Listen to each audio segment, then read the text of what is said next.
歡迎收睇6點鐘新聞。詳盡嘅新聞內容喺台北，馬英九總統基於安全問題，提早喺上晝同海協會會長陳雲林會面咗7分半鐘。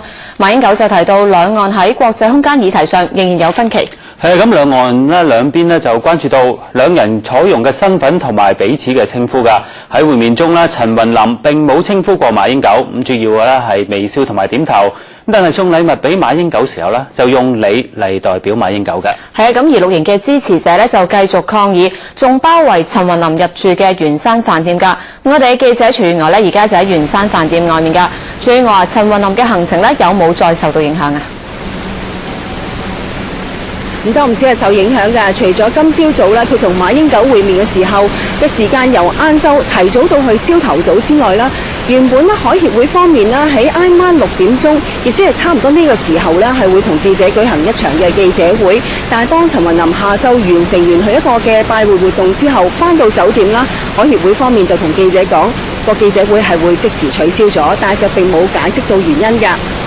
咁至於啦係陳雲林翻酒店之後啦，而台灣方面嘅警察咧，亦都係即時加強咗圓山飯店嘅保安嘅。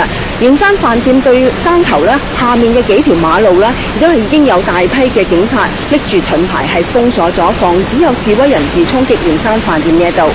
咁講翻今朝早馬英九同陳雲林嘅會面啦，咁外界都好關注啦，究竟佢哋兩人呢會面時候嘅身份同埋係會點樣稱呼對方。咁馬英九咧喺會面嘅時候致辭啦，就叫陳雲林做陳會長。而陳雲林呢喺會上並冇致辭，亦都避過咗咧稱呼馬英九。咁而兩人嘅會談主要集中喺交換禮物嘅時候，陳雲林咧喺交換禮物嘅時候就講咗一個你字嚟代替咗馬英九。咁而兩人呢嘅會面呢，就大約係歷時7分半鐘左右。同時喺會談嘅時候啦，馬英九呢亦都係喺會上提出咗一啲嘅意見嘅。佢除咗讚揚兩會啦，今次喺台灣呢一度會面嘅成果之外，亦都即時係提出咗啦。兩會呢，亦都即時係提出咗啦，兩岸呢喺一啲議題上面係仍然存在分歧嘅。陳雲林訪台嘅重頭戲就係同馬英九總統見面。陳雲林同江炳坤先進場，等候馬英九入嚟。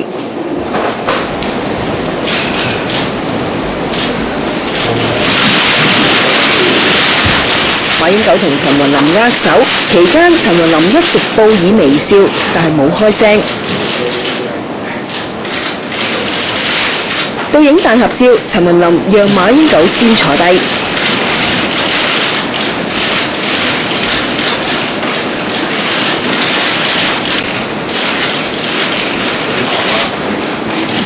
出了一大步。馬英九喺會面中致辭，稱呼陳雲林為會長。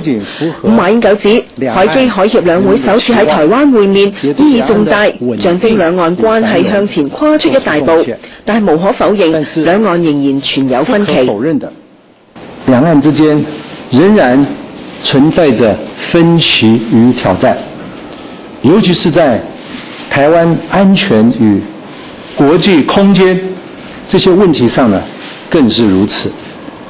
我希望將來兩岸能夠在正視現實、互不否認、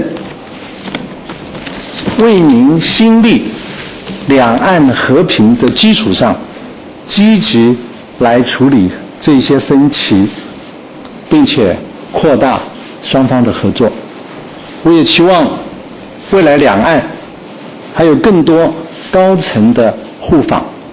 陳雲林喺馬英九講到希望兩岸有更多高層互訪嘅時候，多次點頭回應。增進兩岸人民的福祉。陳雲林冇發表講話，兩人直至到喺介紹互贈禮物嘅時候，先至展開簡短嘅對話。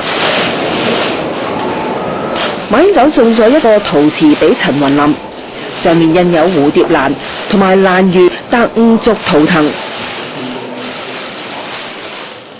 又送咗一件琉璃俾陳雲林夫人。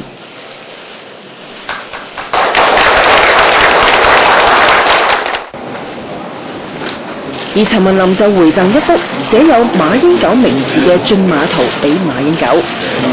這是世界上著名的畫馬的大師，曾經得到過多項國際的獎勵的，他畫了一幅他自己親自畫的這麼一個送給我。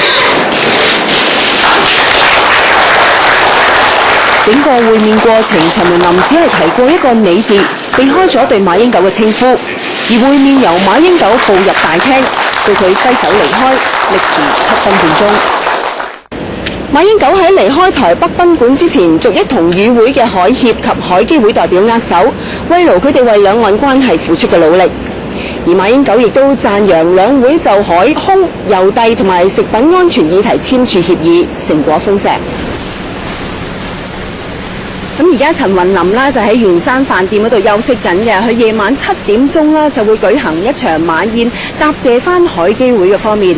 咁而陳雲林呢一行人啦，聽朝早啦就會離開台北，結束佢喺台灣呢一度嘅5天嘅兩會嘅之旅訪問㗎。咁我呢度嘅報道係咁多先，將時間交翻俾香港嘅新聞中心。大陸海協會會長陳雲林歷史性訪問台灣，兩岸加強合作。一直以嚟呢，香港作為兩岸經貿往來嘅中介角色，同定欣傾下啦。阿欣啊，香港呢一個作用呢，會唔會轉淡啊？係咁，兩岸加強合作啦，香港一直扮演嘅中介角色咧，無疑將會轉淡㗎。咁本港嘅商貿啊、航運等等嘅行業咧，都會受到影響。咁大海基會董事長江炳坤就提出中華經濟圈呢個機制，聯合兩岸三地。咁究竟香港喺呢個機制上面咧，可以扮演啲咩角色？由卓麗文講下。今次陳江會達成多項經濟金融合作共識。面對金融海嘯，海基會董事長江炳坤提出中華經濟圈嘅概念，以兩岸三地嘅外匯儲備成立機制，穩定金融信心。如果三地嘅外匯儲備加起嚟，大約係23,000幾億美元，係全球外匯儲備排名第2日本嘅2倍幾。即使好似外國一樣有金融機構倒閉，學者就認為三地會更加有能力應付。就算兩岸三地其中一個地方唔係好掂嘅話呢，咁你見到可以利用其他地方嘅儲備呢，去作一啲緊急嘅應變呢，咁呢個肯定係對呢一個嘅防止突發嘅金融風暴呢，一定會有好處嘅。喺實務層面上，台灣雖然可以兌換人民幣，但係未有結算業務。香港可以強化結算角色。香港呢，可以利用我哋特有嘅喺唯一嘅喺中國大陸以外嘅人民幣結算嘅服務呢，去睇下可唔可以加強呢喺我哋呢一個嘅服務。咁跟住呢，可以將呢一個台灣或者係將台灣嘅貨幣擺埋落嚟。有學者就相信兩岸直接合作將會越嚟越頻繁，咁而香港作為一個中介角色，亦無可避免會成為歷史。亞洲電視記者蔡麗文報導。